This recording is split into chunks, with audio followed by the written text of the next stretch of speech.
Ternyata pancing saya ditarik ikan. Tapi ikannya nggak dapet. Kedua, saya ditarik ikan lagi nih sobat. Nah, seperti ini sobat ikannya. Lumayan lah, buat hiburan aja sih sebenarnya.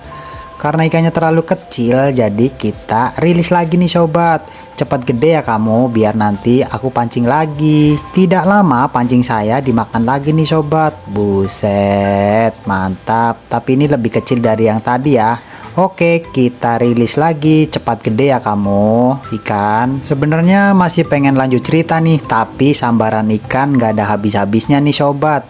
Kalau dihitung sih udah hampir banyak ya.